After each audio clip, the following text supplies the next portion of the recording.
오늘 은혜 받으실 하나님의 말씀은 출애굽기 7장 2절에서 5절까지의 말씀입니다.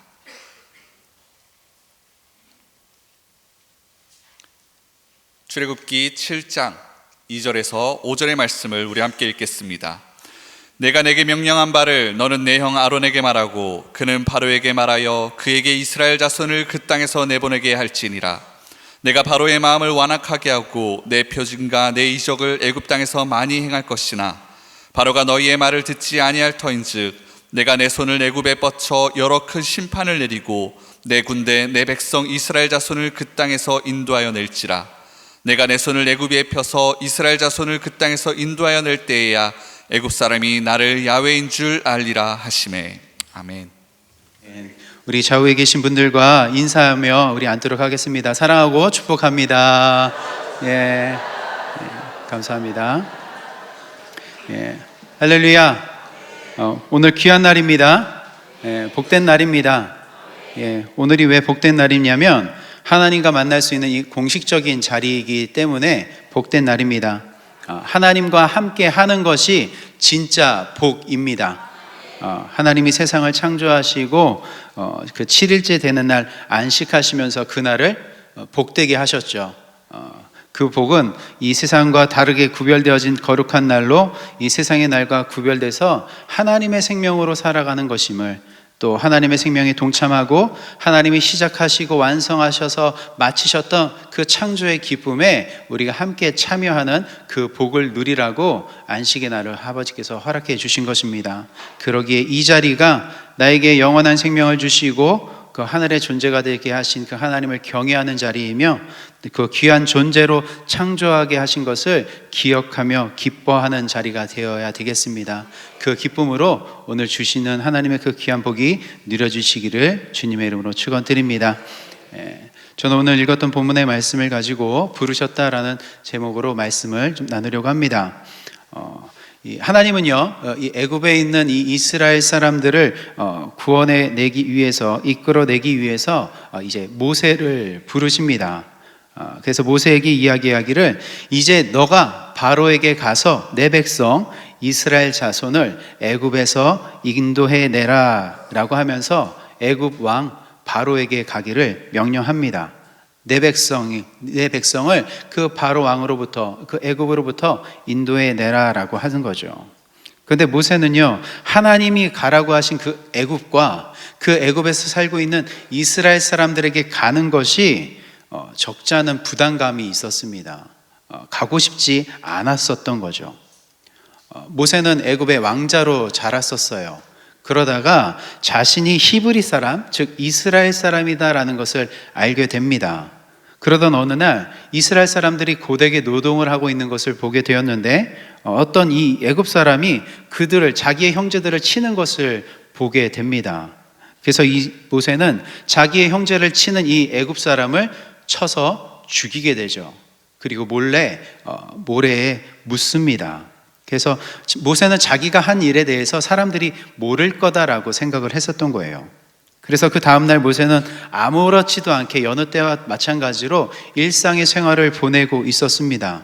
그런데 이번에는 이 이스라엘 사람들끼리 서로 다투고 있는 거예요. 그러니까 이 다투고 있는 것을 이 모세가 보고 중재해야 되겠다. 그래서 그들 사이에 들어가서 그 싸움을 말립니다.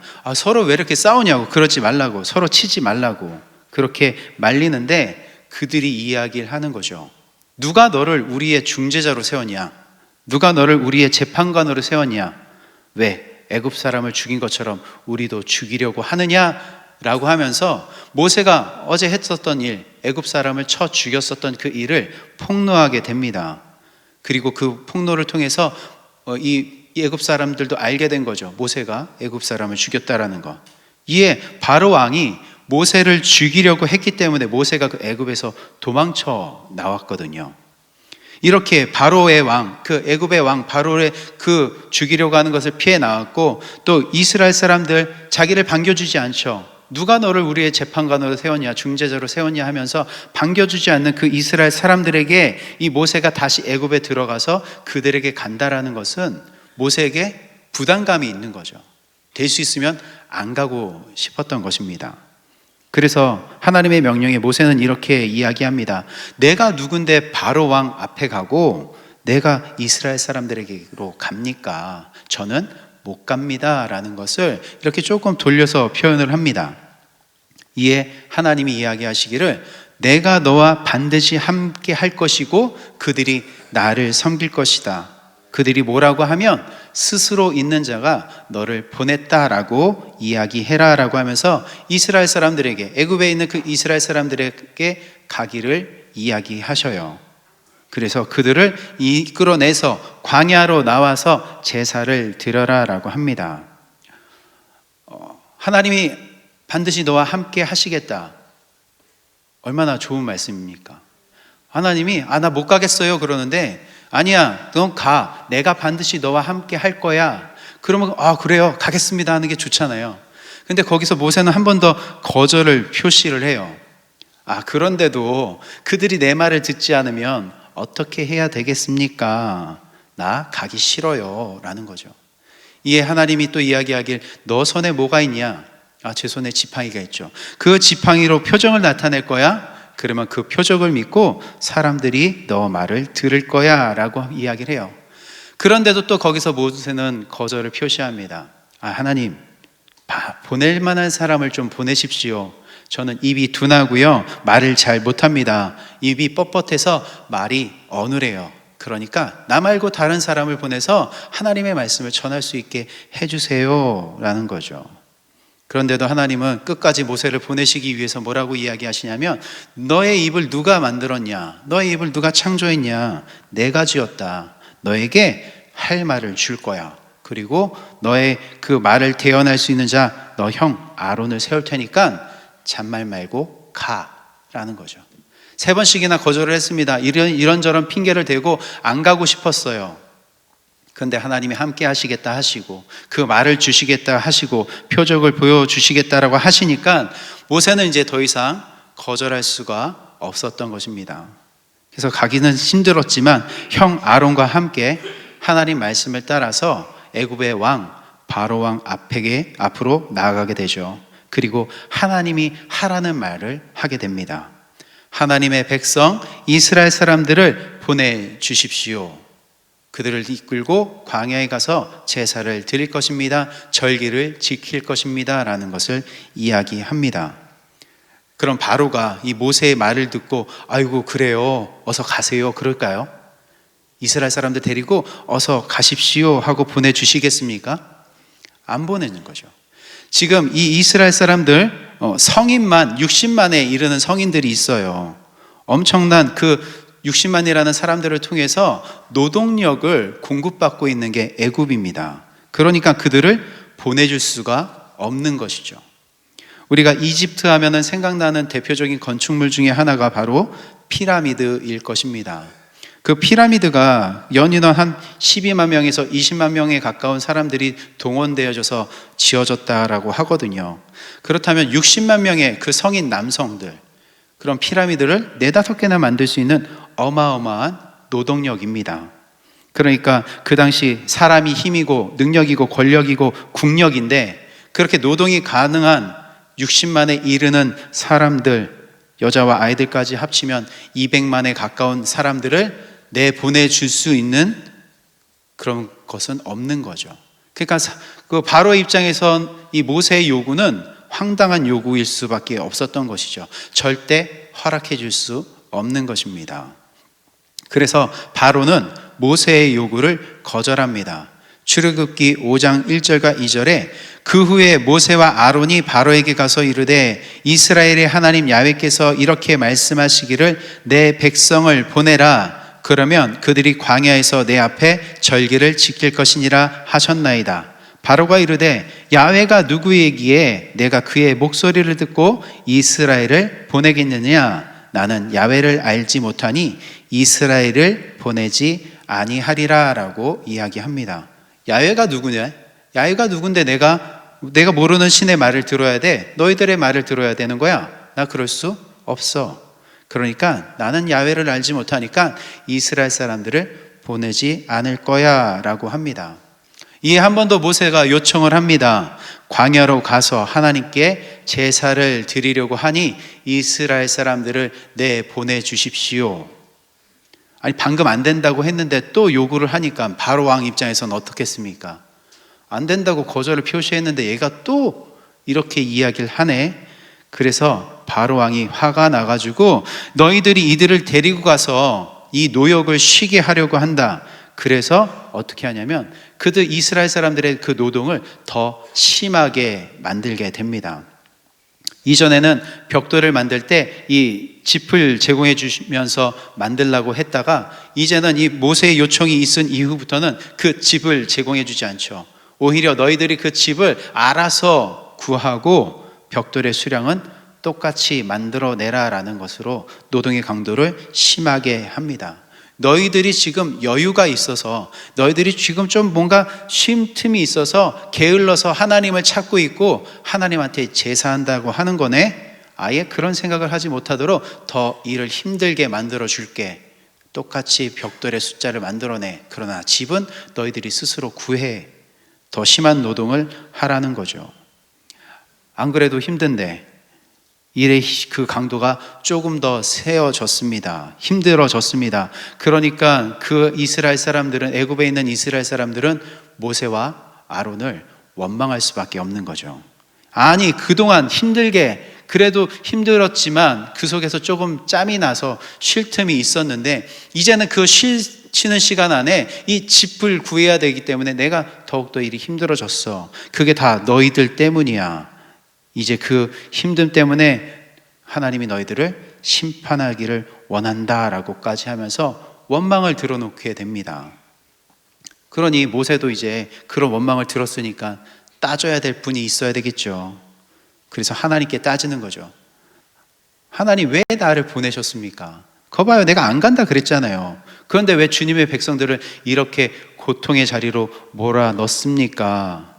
내가 또 하나님이 하라는 말 그대로 했는데 이게 뭡니까? 나 좋지 않은 소리나 듣고. 이에 하나님이 뭐라고 이야기하시냐면 이제 내가 하는 일을 보아라. 강한 손으로 그들을 이끌어낼 거야 라고 말씀하셔요. 그리고 애굽 땅 위에 몇 가지 재앙이 내려집니까? 10가지 재앙이 내려지게 되는 것입니다. 그 강한 손으로 이끌어낼 거야 하면서 이제부터 10가지 재앙이 내려지게 되죠. 첫 번째 재앙이 물이 피로 변하는 것이죠. 강에서 고기가 죽고 악취가 나고 물은 마실 수가 없어요. 그렇지만 바로는 크게 반응하지 않습니다. 왜냐하면 또 애굽의 술사들도 똑같이 물을 피로 바꾸는 그런 일들을 행하니까 대수롭지 않게 여겨요. 그래서 그 다음에 개구리들이 엄청나게 올라오게 하죠. 이에 바로 왕이 이야기합니다. 야, 개구리들이 너무 많으니까 이 개구리들 치워줘라. 너희들 가서 제사 드려. 그래서 개구리를 치워줬습니다. 그랬더니 바로의 마음이 어떻게 돼요? 다시 강팍하게 돼가지고 이스라엘 사람들을 내보내지 않게 됩니다. 그렇게 해서 세 번째, 네 번째 재앙이 이어지자 이제 바로 왕이 타협을 하기 시작을 합니다. 출애굽기 8장 25절의 말씀인데요. 바로가 모세와 아론을 불러 이르되 너희는 가서 이 땅에서 너희 하나님께 제사를 드리라 라고 이야기합니다. 바로가요, 제사를 허락해 줬어요. 그런데 어디서 제사를 드리라라고 이야기하냐면 이 땅에서 제사를 드려라 라고 이야기를 합니다. 이 정도면 괜찮은 거 아닌가라고 생각할 수가 있겠죠. 그렇게 완고하던 완악하던 그 바로의 마음이 풀려서 그래, 제사를 드리는데 이 땅에서 제사를 드려라고 하면 괜찮은 조건이다라고 생각이 들 수 있습니다. 그렇지만 하나님은 어디로 가서 제사를 드리라라고 하셨습니까? 광야로 가서 제사를 드리라고 했어요. 그러니까 애굽에서 나와서 광야로 와서 제사를 드리라라고 하셨어요. 그러니까 이 바로는 이 말을 어떻게 한 거예요? 교묘하게 바꾼 거예요. 그래, 너희들 제사해. 하나님께 제사해. 그런데 거기 광야 말고 이 땅에서 드려. 뭐하러 저기 힘든 광야까지 가려고 그래? 그 광야 아무것도 없잖아. 여기 애굽은 뭐야? 땅도 좋잖아. 그리고 뭐에 편리하지, 먹을 것도 많지, 너희들이 편하게 쉴 수 있는 모든 것이 제공되어지는 자리니까 이 땅에서 제사를 드려. 매우 합리적이고 아주 상식에 맞는 제안으로 들리기도 합니다. 광야는 길도 없고 험하고 먹을 것과 쉴 곳이 없기 때문에 광야로 가서 제사를 드리는 것보다 모든 것이 다 갖추어져 있는 그 애굽에서 제사를 드리는 것이 더 현명할 것이라고 느껴집니다. 그런다 아무리 합리적이고 현명하고 사람들 상식에 모든 사람들이 좋다라고 의견을 모을지라도 하나님 말씀에서 벗어나면 그 제안, 그 바로의 제안은 받아들이면 안 되는 거죠.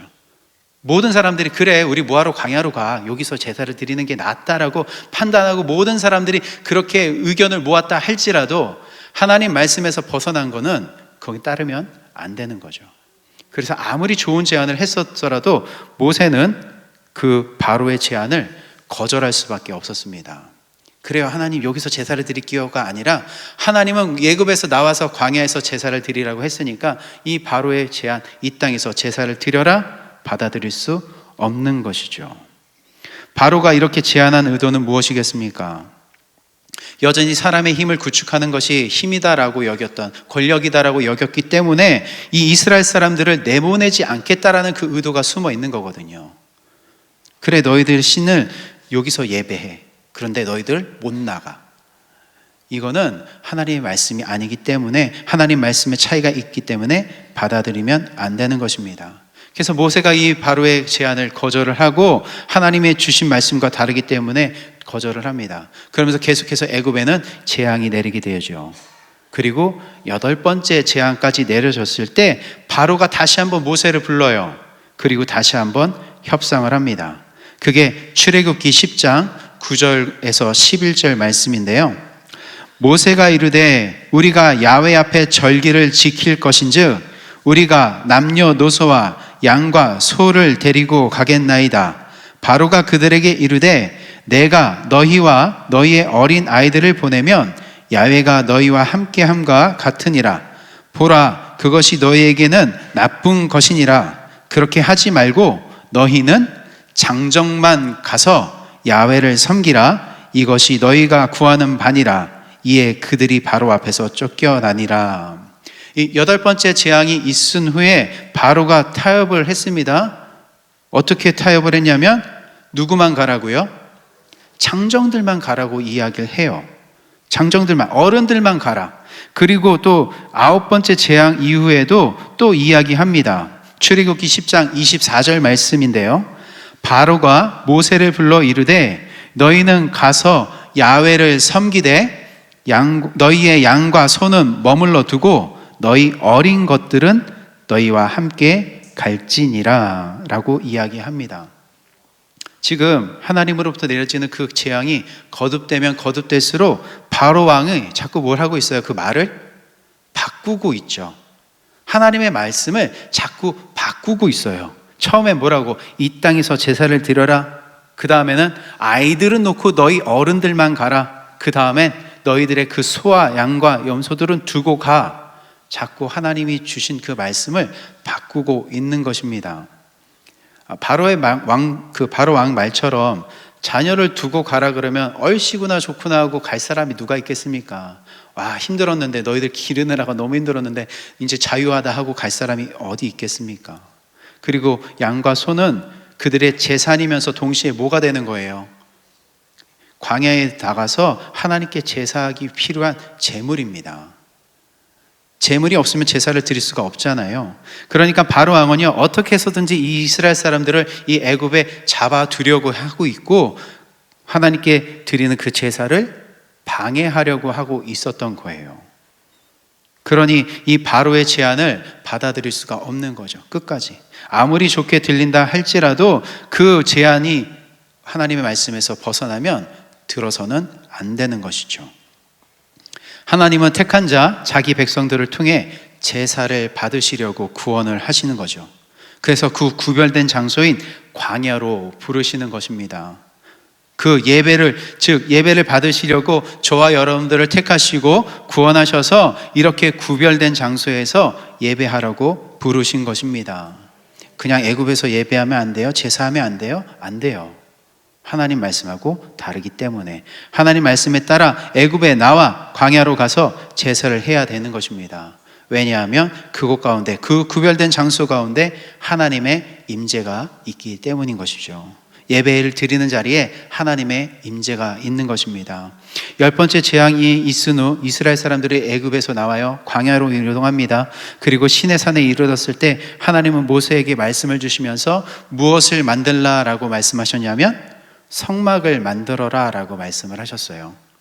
그리고 그 말씀에 따라 성막을 만들었더니 그 성막에 하나님의 임재, 하나님의 영광, 하나님의 그 충만함이 가득하게 됩니다. 출애굽기 40장 34절과 35절에 이렇게 말씀합니다.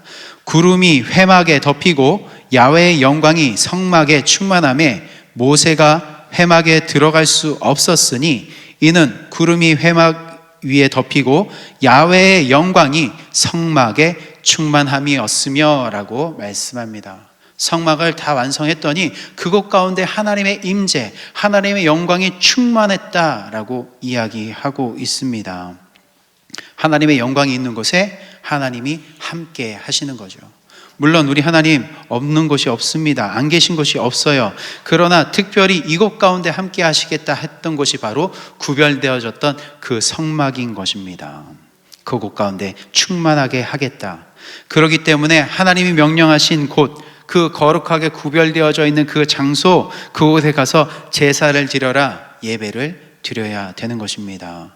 그 자리에서 예배할 때 하나님의 임재 안에서 무엇을 느낄 수 있는 거예요? 그 구원의 기쁨을 느낄 수 있는 거죠. 그 구원의 기쁨, 구원을 베풀어 주신 하나님을 높이는 자리가 이 자리가 되어져야 되는 것입니다. 저는 이 자리가 그런 자리가 되기를 소망합니다. 그러기에 이 자리에 나올 때 우리는 찬양받기 합당하신 그분을 높이려는 그 마음으로 가지고 나와야 되는 거죠. 준비된 자세로 나아가야 된다라는 것입니다. 그냥 자다 일어나서 오늘은 좀 늦었네, 3부 예배 가야지. 아니요. 우리가 그 전날부터 준비해서 하나님을 높이기 위해 우리는 준비된 모습으로 나와야 되는 것입니다. 조금 더 예의를 갖추고 하나님을 높이기 위한 그 마음으로 나와야 되는 것입니다. 더불어 지금 우리가 사는 이 시대에는 미디어 매체가 매우 발달해 있어요. 그래서 개인 방송을 하고 영상을 공유하는 시스템이 너무 잘 구축되어 있어서 이 교회에 오지 않더라도 이 유튜브를 통해서, 이 방송을 통해서 예배를 드릴 수 있는 그런 환경들이 너무나도 잘 제공되어지고 있습니다. 물론 복음을 전파하기 위해서 이 미디어가 좋은 방향으로 사용되면 좋겠죠. 특히나 이 거동이 힘드신 분들, 움직임이 힘드신 분들에게는 이렇게 미디어를 통해서 예배를 드리는 것만큼 좋은 것은 없을 것입니다. 그런데도 움직일 수 있는 그 건강이 있고 또 시간적 여유가 있음에도 불구하고 유튜브로 드리는 것이 편하다는 그 이유만으로 집에서 드리고 있는 분들, 그게 더 합리적이다. 뭐하러 시간 들여서 왔다 갔다 그래요. 여기서 시간에 맞춰서 예배 1시간 반 드리고 그러면 되지라고 판단이 될지라도 그렇게 드려서는 안 되는 것입니다. 그런 분들이 너무 많아졌어요. 편리하고 합리적인 것을 선택하는 분들이 너무 많아졌다라는 것입니다. 그런데 유튜브로 예배를 드리는 분들이 본인이 더 잘 아실 것입니다. 예배에 집중하지 못한다는 것을. 말씀을 들을 때 말씀을 켜놓는데 뭐하고 있어요? 경험해 보셨나요? 딴짓하고 있잖아요. 말씀은 틀어놓고 있는데 집중하고 있다가 잠깐 뭔가 소리가 나면 둘러보게 되고 뭔가 다른 일을 하고 있는 나를 발견하게 될 것입니다. 우리에게 편리함을 제공해 줘요. 이 세상은 우리에게 합리적이고 좋은 것을 제공해 주는 것은 맞습니다. 그러나 그것을 통해서 하나님을 예배하는 것이 방해가 된다면 힘들어도 어디로 가야 돼요? 예배하는 자리로 나오셔야 되는 거예요. 우리를 방해하는 그 요소들을 뒤로 하고 하나님 앞에 나아가야 되는 것입니다. 구원받은 자들은 이 세상이 제공해 주고 이 세상이 좋다고 하는 이 세상에 머물러 있으면 안 돼요. 하나님이 거룩하게 임재하시겠다라고 하는 그 구별된 장소에 나와서 우리가 함께 예배하기를 바라겠습니다.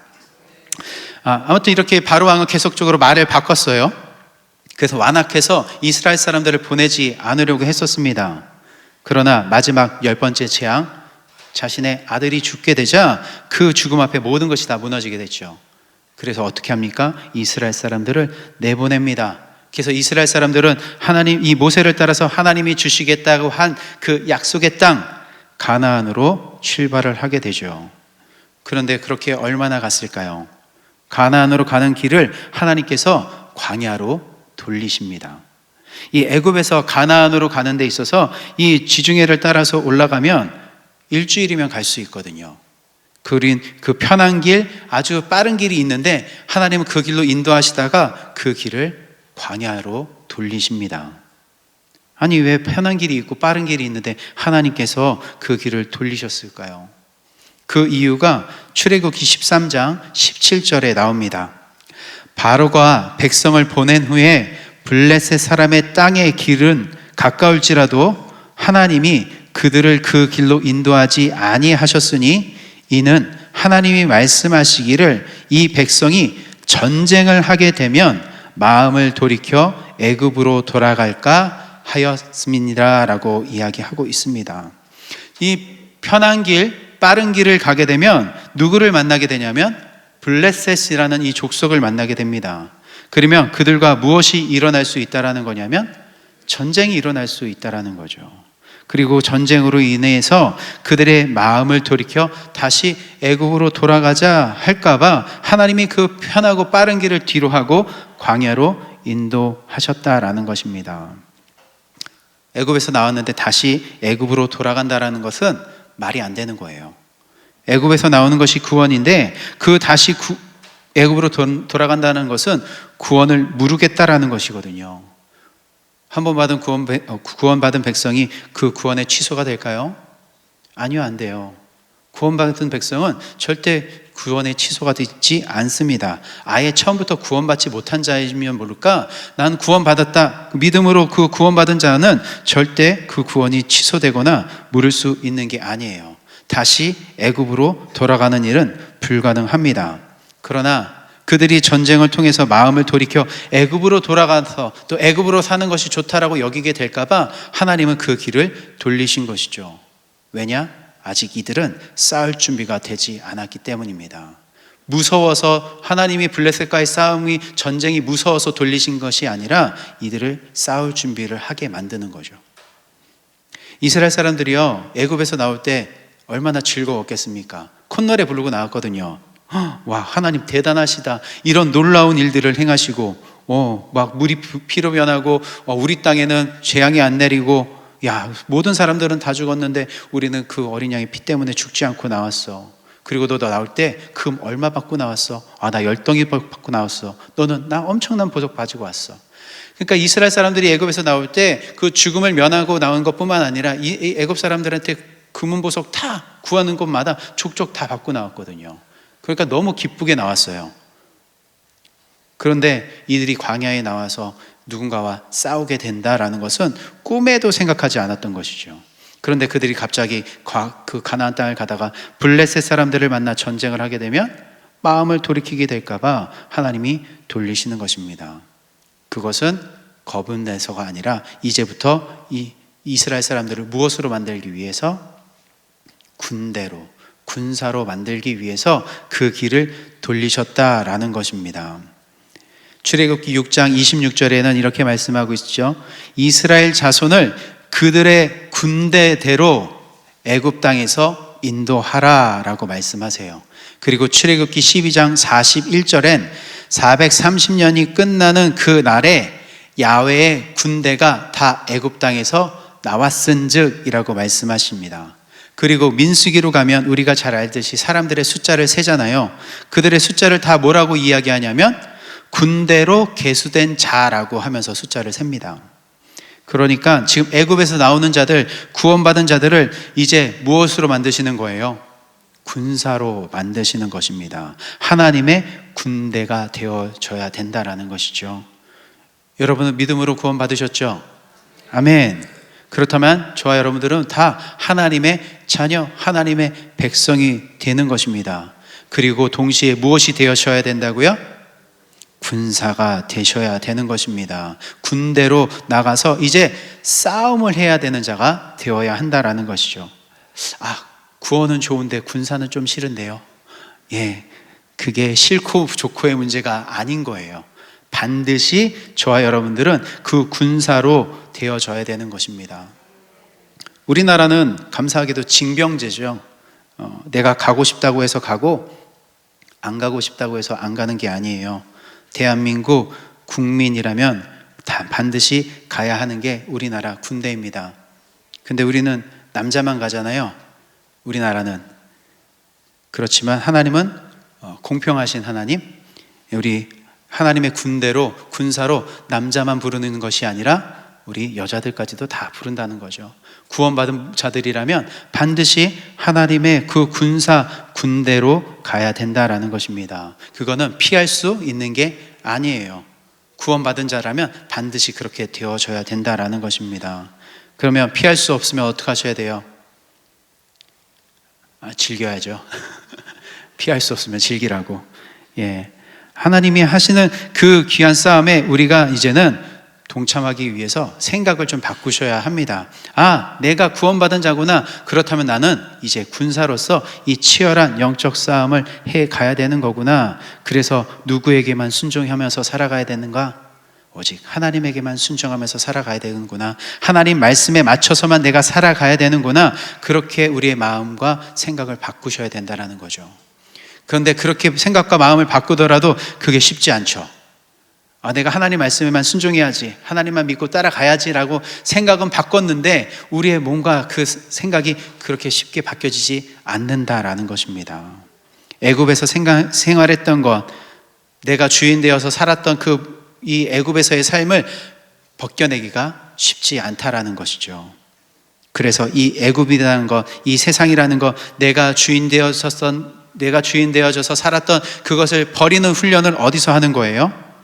광야로 나와서 하는 거예요. 그 길을 돌리셔서 그 광야 가운데서 하나님이 하시는 것입니다. 이제 우리는 이 악한 자들, 그들과 싸움을 피할 수 없는 거예요. 전쟁을 해야 되는 거죠. 그러나 아직 싸울 준비가 되지 않았기 때문에 그 싸움의 준비를 하기 위해서 훈련을 하는 장소가 바로 광야입니다. 그리고 하나님은 그곳에서 이제 이스라엘 사람들을 훈련시키기 시작합니다. 세상에서 군대는 무엇을 가리킵니까? 기초적인 전투 방법을 가리키면서 여러 가지 훈련을 통해서 전투력을 높여라라고 가리켜요. 여러 가지 훈련을 통해서 너희들이 가지고 있는 그 전투력을 높여라. 그래서 세상의 전투는요, 힘이 센 자가 이기는 그런 싸움이죠. 최신식 장비를 동원하고 그들을 잘 활용해서 전투력을 높이라고 가리키는 게 세상의 전투력 방법입니다. 그러나 하나님 나라의 군사는 이런 세상의 힘을 키우는 것이 아니에요. 이 싸움에서는 하나님이 하시느냐, 하나님이 하지 않으시냐에 따라 결정이 나는 것입니다. 하나님이 싸우십니다. 하나님이 싸우시면 당연히 그 싸움은 어떻게 되는 거예요? 이길 수밖에 없어요. 하나님이 하지 않는 싸움은 아무리 이 세상의 힘이 강하고 우리의 힘이 강하다 할지라도 질 수밖에 없습니다. 이길 수밖에 없어요. 이길 수 있는 힘이 없는 거죠. 그러기에 하나님은 우리 하나님의 백성, 하나님의 그 군사들에게 이제 요구하시는 것입니다. 무엇만 해라. 너희는 나만 믿어라. 하나님만 믿어라. 그 말씀에만 순종해라. 그 믿음의 훈련이 시작이 되어지는 거죠. 그게 이제 드러나는 거예요. 어떻게요? 이제 이스라엘 사람들을 보내고 나서 이 바로 왕이 깨달은 거죠. 내가 뭔 짓을 한 거야? 지금 이렇게 짓담한 이 건물은 누가 지어야 돼? 다시 이스라엘 사람들을 잡아와야 되겠다 해서 이 애국 군대를 총동원합니다. 그것도 모르고 이스라엘 사람들은 지금 광야를 가고 있다가 홍해 앞에 이르렀죠. 뒤에서는 세계 최대 권력을 가지고 있는 이 애국 군대가 쫓아오고 있습니다. 앞에는 홍해 바다, 막막하죠. 그런데 뒤에서 쫓아오는 것을 알게 된 이 이스라엘 사람들은 다시 한번 자신들의 그 속성이 드러나요. 원망하는 거죠. 아니, 매장지가 없어서 우리를 이 광야에서 죽게 만들 것이냐? 우리가 그냥 애굽에서 살다가 죽게 만들지 왜 너희들 우리를 데리고 와가지고 이 광야에서 죽게 만드느냐라고 원망을 하게 됩니다. 이에 모세가 이스라엘 사람들에게 이야기하는 게 출애굽기 14장 13절 말씀이에요. 모세가 백성에게 이르되 너희는 두려워하지 말고 가만히 서서 야훼께서 오늘 너희를 위하여 행하시는 구원을 보라. 너희가 오늘 본 애굽 사람을 영원히 다시 보지 아니하리라 라고 이야기합니다. 이제 꼼짝없이 죽었다라고 생각했거든요. 앞에는 홍해, 뒤에는 애굽 군대. 근데 그들에게 하나님의 훈련이 시작된 거죠. 광야로 나오면서 이제 이스라엘 사람들에게 나타나는 것이 있었습니다. 구름 기둥과 불 기둥이 나타나기 시작을 했어요. 그래서 그 구름 기둥이 이제 이스라엘 진영 뒤로 옮겨가면서 애굽 군대들과 이 벽을 만들어 줍니다. 그리고 하나님은 그 홍해를 가르시죠. 그리고 이스라엘 사람들은 편안하게 그 홍해를 건너게 됩니다. 그리고 그들이 또 한 번 그 광야에서 하나님이 행하셨던 그 놀라운 일들을 이스라엘 사람들이 한 번 더 경험하는 거죠. 아, 하나님은 뭐 하는 분이다? 구원하시는 분이시는구나. 우리를 이 죽음으로부터 우리를 건지시는 분이시는 거구나 라는 것을 깨닫게 됩니다. 이런 훈련을 하게 되는 거죠. 그래서 이스라엘 사람들이 이 홍해를 건너고 나고 이스라엘 사람, 이 애굽의 군대들이 죽게 되는 이 모습을 본 후에 그들이 이렇게 고백을 하게 됩니다. 출애굽기 14장 31절. 이스라엘이 야훼께서 애굽 사람에게 행하신 그 큰 능력을 보았으므로 백성이 야훼를 경외하며 야훼와 그의 종 모세를 믿었더라 라는 것입니다. 훈련의 결과가 뭐예요? 믿는 거예요. 훈련의 결과가 나 힘이 세졌더라가 아니라 훈련의 결과가 믿었더라라는 것입니다. 하나님을 믿는 것. 그냥 하나님이 애굽에서 이런 놀라운 기적들을 행하는 그 하나님으로만 여겨지는 것이 아니라 나를 구원하시는 하나님이시구나, 나를 건지시는 하나님이시구나 라도 믿어졌다라는 것입니다. 그게 어디서 시작된다고요? 광야에서. 그 광야에서 훈련받으면서 하나님을 믿는 그 믿음의 훈련이 시작되는 것입니다. 계속적으로 이 훈련은 이어지는 거죠. 계속 하나님만 바라보고 하나님 말씀에 순종하고 하나님 말씀을 믿는. 그래서 제사, 예배도 뭐가 되는 거예요? 훈련이 되어지는 거죠. 훈련은 계속 반복돼요. 그러니까 고돼요. 힘들어요. 어제 한 거 오늘 또 하는 그런 것이 훈련입니다. 그렇지만 그 훈련의 결과는 뭐라고요? 하나님을 믿는 것, 하나님만 믿고 바라보고 하나님 말씀에 순종하게 된다라는 것입니다. 로마서 8장 17절에 이렇게 말씀합니다. 자녀이면 또한 상속자 곧 하나님의 상속자요 그리스도와 함께한 상속자니 우리가 그와 함께 영광을 받기 위하여 고난도 함께 받아야 할 것이니라 라고 말씀합니다. 저와 여러분들이 하나님 나라의 자녀이고 하나님 나라의 그 영원한 나라의 상속자이고 그 영광에 동참하는 자라면 무엇도 함께 받아야 한다고요? 고난도 함께 받아야 된다라는 거예요. 우리에게 고난이 있다라는 것입니다. 그 고난 거부하고 싶습니까? 아니요. 하나님이 하시면 싸워 이길 수 있다고요. 하나님 믿고 나아가는 것입니다. 힘든 일이 있더라도 그 글을 거부하면 안 되는 것이죠. 디모데후서 4장 8절에 이렇게 이야기합니다. 이제 후로는 나를 위하여 의의 면류관이 예비되었으므로 주 곧 의로우신 재판장이 그 날에 내게 주실 것이며 내게만 아니라 주의 나타나심을 사모하는 모든 자에게도니라 라고 이야기합니다. 의의 면류관이 준비되어져 있다. 하나님 나라의 그 영광에 참여하는 날이 있다라는 것입니다. 군대에 입대하면서 얄미웠던 사람들 중에 하나가 누구였냐면 전역하면서 이렇게 이야기하는 사람들. 너 전역하는 날이 오냐라고 하면서 나가는 사람들이 가장 얄미웠습니다. 그런데 그 힘들고 어려운 기간의 군 생활을 지나는데 전역하는 날이 오더라고요. 전역했기 때문에 제가 이 자리에 있는 거죠. 우리가 다 주님 앞에 그 영광에 참여하는 날이 온다라는 거예요. 지금 고난 속에 있고 힘듦 속에 있더라도 그날은 반드시 온다라는 것입니다.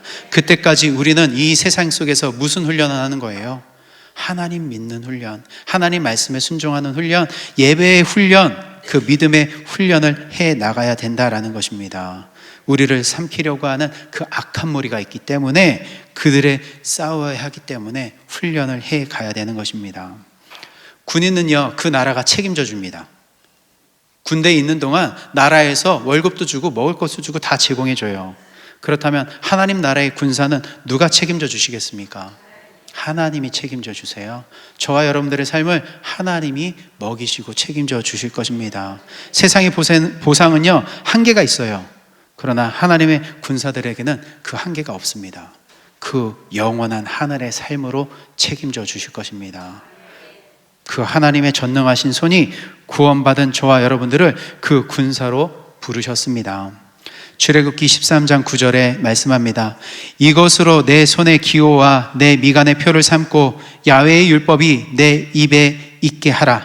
이는 야훼께서 강하신 손으로 너를 애굽에서 인도하여 내셨음이니 라고 말씀합니다. 세상을 이기는 손, 그거는 하나님의 손입니다. 하나님의 강한 손은 예수 그리스도를 이 십자가에서 죽이게 하는 손, 그래서 다시 부활케 하심으로 우리를 죽어야 될 우리들을 살려내시는 그 하나님의 방법인 것입니다. 그 예수가 흠없는 제물이 되셔서 우리의 죄를 사해 주시는 제물이 되셔서 우리를 살리셨습니다. 그 말씀이 이제는 우리에게 믿음으로 들어와 있는 거예요. 이 말씀을 어떻게 하라고요? 가까이 하라고요. 가까이 하고 그 말씀을 우리는 믿고 살아가야 되는 것입니다. 그러기에 이 자리에 계신 모든 분들이 예수 그리스도 안에서 우리에게 생명을 주신 그 하나님의 말씀을 온전히 믿고 살아가심으로 인해서 우리 인생의 마지막까지 붙들어 주시고 그 인생의 마지막 날 두 팔 벌려 우리를 환영하고 계시는 그 하늘을 소망하며 살아가시기를 주님의 이름으로 축원드립니다. 기도하겠습니다.